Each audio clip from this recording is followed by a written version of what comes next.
ശബരിമല സ്വർണ്ണപ്പാളി വിവാദത്തിൽ സ്പോൺസർ ഉണ്ണികൃഷ്ണൻ പോറ്റിയുടെ ഇടപാടുകളിൽ ദുരൂഹത. സ്വർണം പൂശുന്നതിനും അന്നദാനത്തിന്റെ പേരിലും ഉണ്ണികൃഷ്ണൻ പോറ്റി വ്യാപക പണപ്പിരിവ് നടത്തിയെന്ന് ദേവസ്വം വിജിലൻസിന്റെ കണ്ടെത്തൽ. സ്വർണ്ണപ്പാളി ബംഗളൂരുവിൽ കൊണ്ടുപോയതും പണപ്പിരിവിന്റെ ഭാഗമെന്ന് സംശയം. ബംഗളൂരുവിന് പുറമെ മറ്റു സംസ്ഥാനങ്ങളിലും സ്വർണ്ണപ്പാളി വഴി സംഭാവന സ്വീകരിച്ചു എന്നത് പരിശോധിക്കും. ഉടൻ ഉണ്ണികൃഷ്ണൻ പോറ്റിയെ ചോദ്യം ചെയ്യാനാണ് അന്വേഷണ സംഘത്തിന്റെ തീരുമാനം. സ്വർണ്ണപ്പാളി വിവാദത്തിൽ സ്പോൺസർ ഉണ്ണികൃഷ്ണൻ പോറ്റിക്കെതിരെ കൂടുതൽ ഗുരുതര കണ്ടെത്തലുകളാണ് ദേവസ്വം വിജിലൻസിന്റെ അന്വേഷണത്തിലുള്ളത്.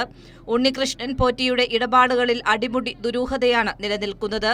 ശബരിമല കേന്ദ്രീകരിച്ചുള്ള ഇടപാടുകളും സ്വർണ്ണപ്പാളി അടക്കം ഉപയോഗിച്ച് നടത്തിയ പണപ്പിരിവ്, സംഭാവന എന്നിവയിലും വിജിലൻസ് അന്വേഷണം നടത്തും.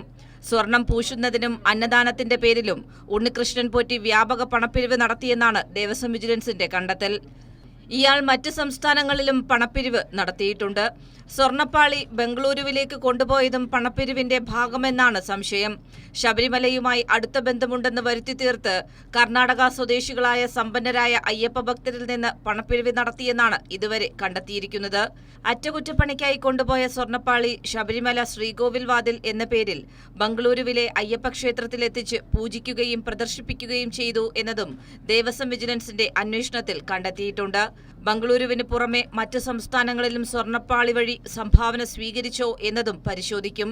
ലഭിച്ച തെളിവുകളുടെ അടിസ്ഥാനത്തിൽ ഉടൻ ഉണ്ണികൃഷ്ണൻ പോറ്റിയെ ചോദ്യം ചെയ്യാനാണ് അന്വേഷണ സംഘത്തിന്റെ തീരുമാനം. കൈരളി ന്യൂസ്, തിരുവനന്തപുരം.